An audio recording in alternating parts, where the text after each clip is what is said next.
Welcome to another episode of Detroit's Darkest Times. This is my story in Detroit City on Burner Highway. My name is Slick,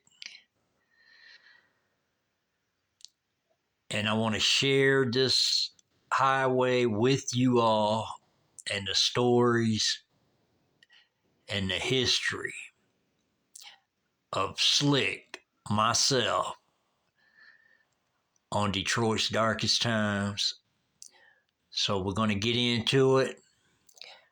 It's going to start from the train station, in between the train station, all the way to Woodmere Cemetery. And I'm going to run you through events that happened on this street over time. So the first thing I want to say is the train station at the beginning of my experience at the train station. This was back in the day, me and a lot of my friends from the neighborhood. We used to go to this train station when it was in operation. And we would hustle money from people. We'd also, they had buggies that they would, haul their luggage on. And these buggies were made like a shopping buggy, but without the basket. And then it would have like a brake on the handle. And we used to mess around with them buggies, ride them in front of the train station. And some kids in the neighborhood actually took a few buggies and made go-karts out of them. But this took place. And then as time went, this place was a very popular place. But as time progressed, this place actually ended up being shut down and condemned.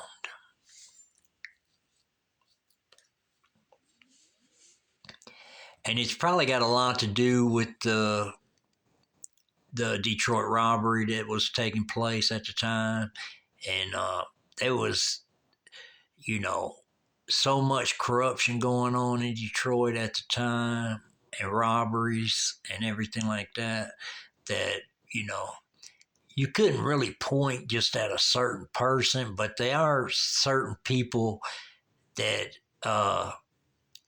was caught doing it, and it's been on the news and all that. So you can do your history on Detroit City and Detroit robberies and stuff like that, and you can get the full story about it. But I'm not going to get into it. I have talked about it on previous audios and videos of mine. So make sure you subscribe to the channel, be a part of the channel, and always hit the like and hit your notification bell. But anyways, this train station ended up being condemned, and then people, would tag this train station. There was a lot of people went in this train station and, took things out to sell it, and scrappers, all kinds of, you name it, there's been people in there either taking stuff or tagging the place up or just basically hanging out in there,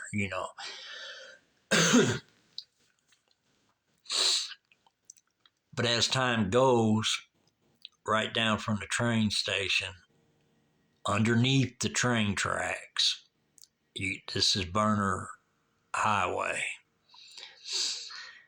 And then real close to that is some apartments right there that a friend of mine, James Yates, he used to see this girl named Tiny, and he was going with her.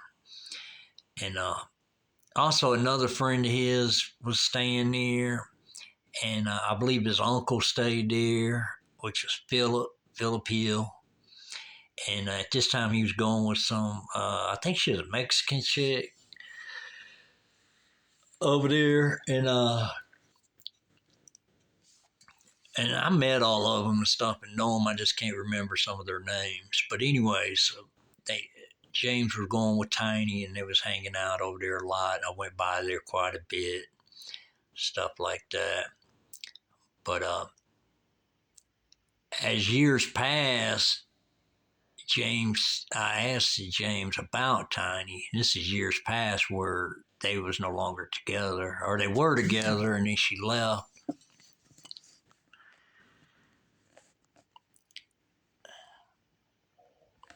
They were together, and then she left.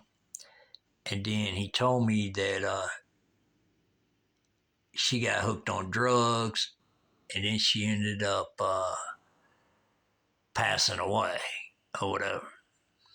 And I don't know if she took. I think he said she took her own life, or they think the word was she took her own life, but maybe he thinks something different. Or then again, uh, he might have said she overdosed on drugs. I think he said she took her own life. And the reason I'm confused on this situation is because I had a lot of people that I've known either OD on drugs and kill herself or commit suicide and stuff like that. So, you know, and I'm going to get into them stories also, but I do believe he told me that uh, supposedly took her own life, but I think he thinks something different happened, something like that. But James Yates, he could actually tell you the story, you know.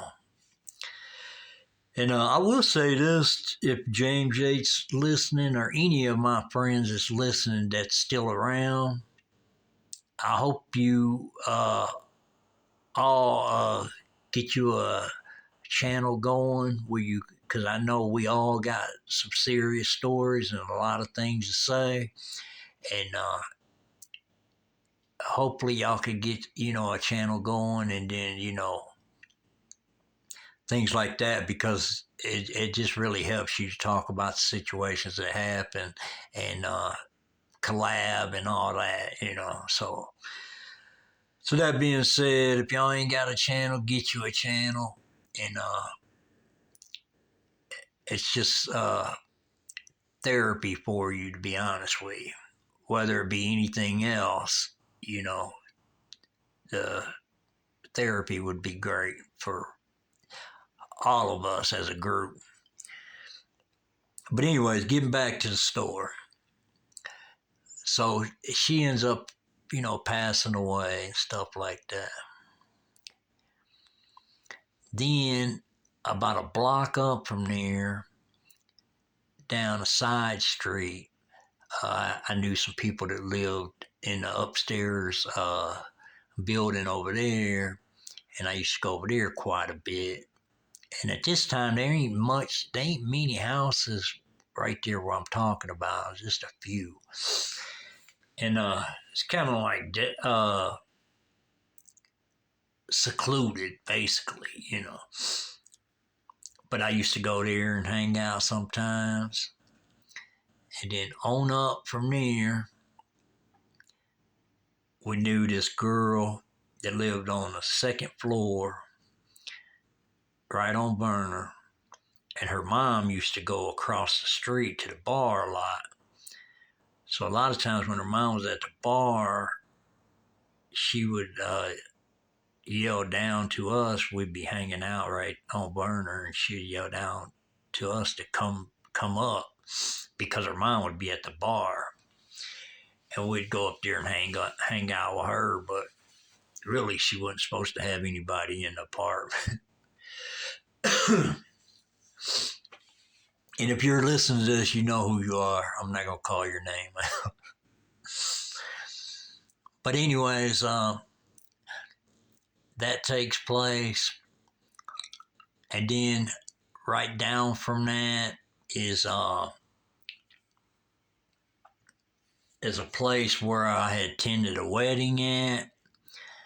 These people I knew got married, and it was actually the reception at a party, and it was right on the corner of Burner and trying to think about the cross street.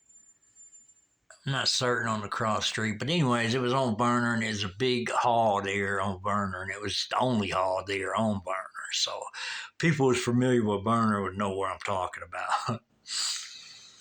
And it was a big place that they had their big reception. It was a real nice reception, stuff like that, and we kicked it there, had a good time, and then on down from that is Livernois and Burner. And on Livernois and Burner, one time me and a friend of mine, he's an older gentleman, me and him is coming from the bar at Cozy Co's Bar on Otis. And we've been, partying there, and that was basically our hangout. We hung out at some other bars too, but Cozy Co's was like the one we hung out the most. And then all these bars that we used to go to in Detroit, this is a good hookup for somebody if somebody's interested knowing what all is going on in the whole area of the neighborhood and stuff like that. What we used to do is we'd get acquainted with the barmaids in the bars, and just basically just being friendly, getting to know them and all that. And then that's where a lot of your information would come from if something went down in the neighborhood. You know what I mean? So that was kind of a good hookup we had at a lot of bars around here in the area. But that being said, we're partying at the Cozy Co's Bar. It's a nice summer night. And then we normally, when we're partying and stuff, we normally take cabs, back and forth to where we're going and stuff like that. Well, this particular night, he asked me, was I going to get a cab? No, I told him I was going to get the barmaid to call a cab. And he's like, don't do that. He said, it's real nice out. We can just walk. And I said, all right, let's do it. So we take off walking. We're going down Livernois, and we get to Burner, and then we make a right on Burner. And then as you turn right on Burner, there used to be a warehouse there, like where they used to hold flea markets and stuff like that. But anyways, right there there's a viaduct, a train viaduct right there. And me and him had crossed over Burner and were, heading under the viaduct. But when we go under the viaduct, there's a whole group of dudes, like, I don't know, 10 or 15 of them. There's a whole bunch of them.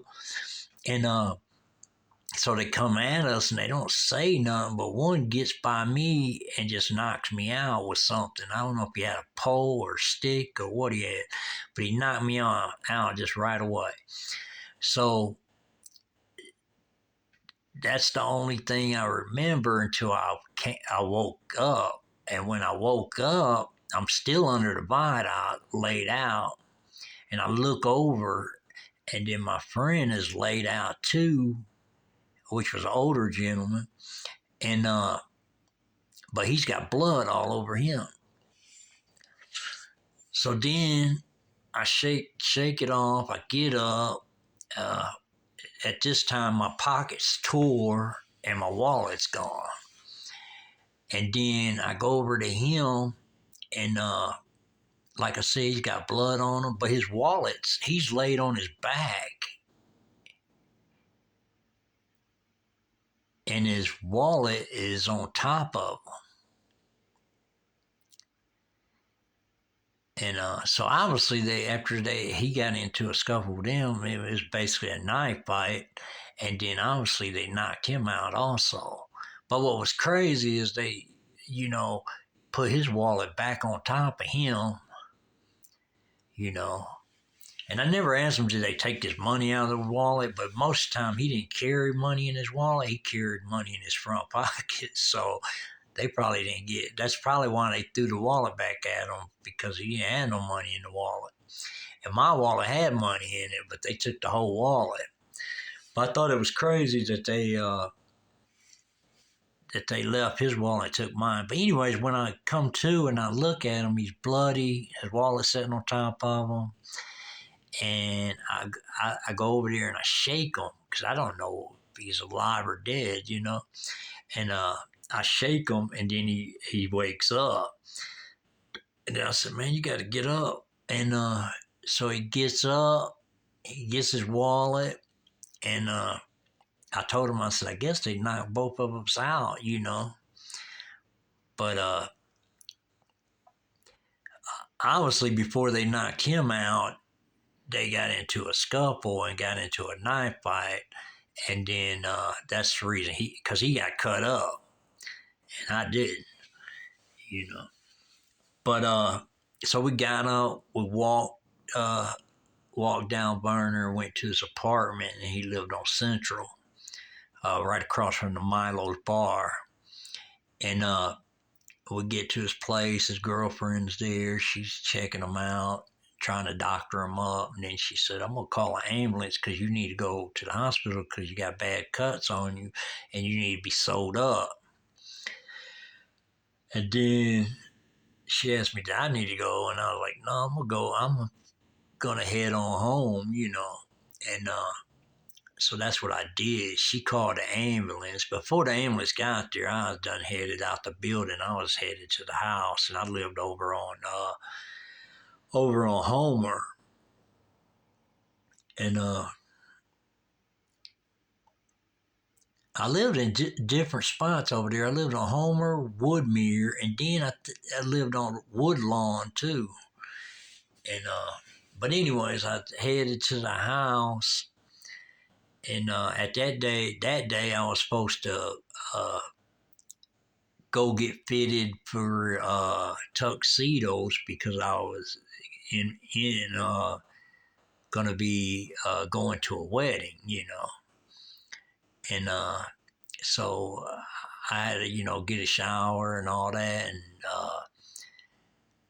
you know, go get fitted for tuxedos that day and stuff like that. And then after I got fitted for the tuxedos, me and some other guys, and then me and my partner, you know, we was talking about the incident that happened, and then he said, I told him, I said, let's ride over there. I want to check on dude, make sure he's okay. So he should be back from the hospital by now, because at this time it's late in the evening.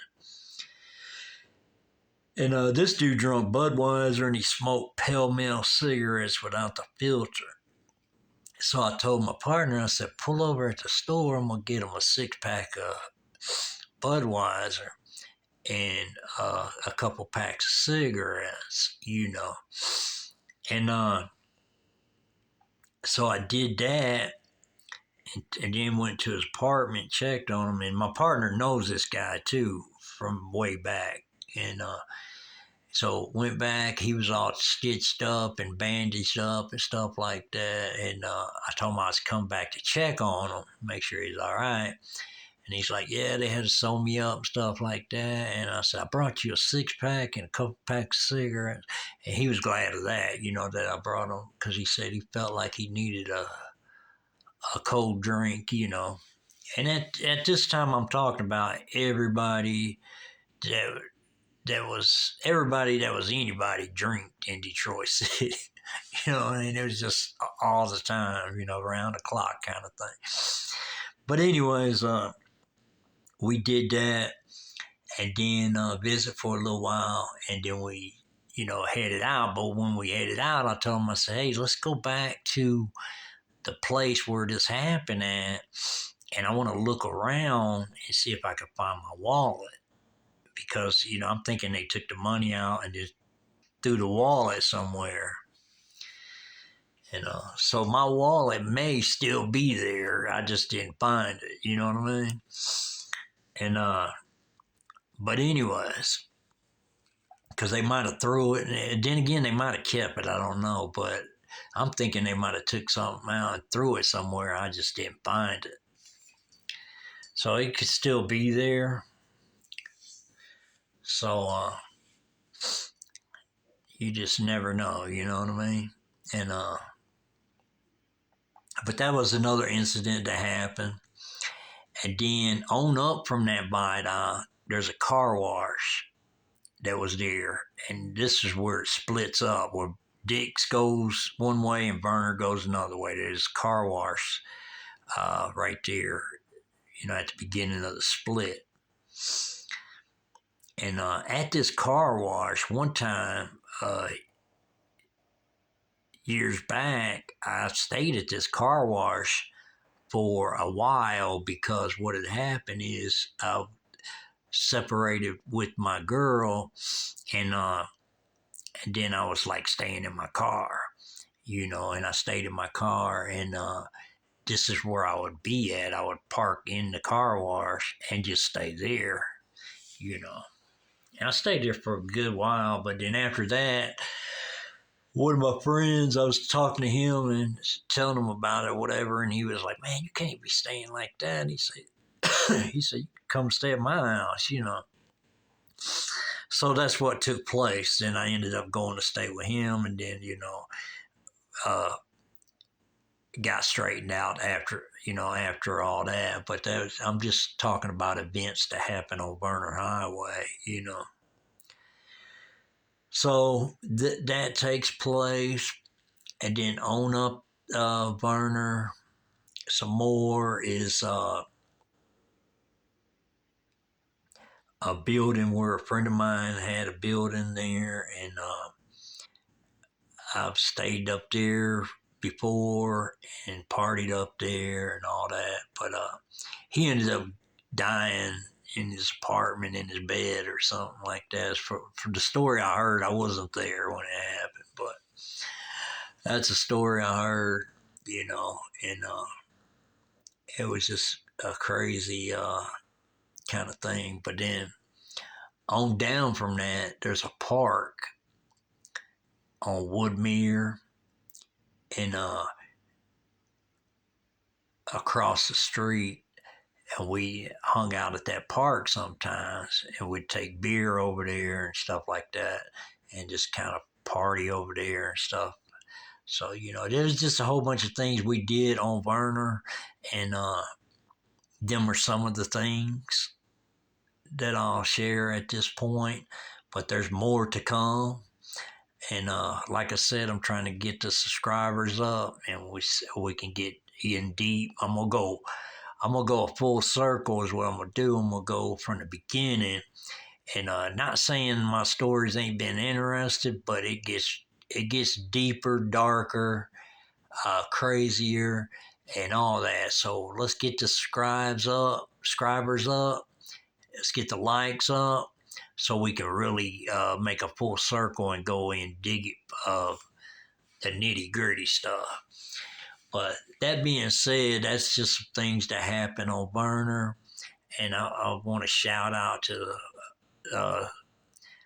some of my partners in Detroit: James, David, Bob, and just shout them out, and things like that. There's a lot more of them, but I'm just shouting out certain people. Some people don't want their name shouted out. So, but anyways, that's just a few people that I wanted to give a shout out to. And so that being said, we're going to end this audio here. And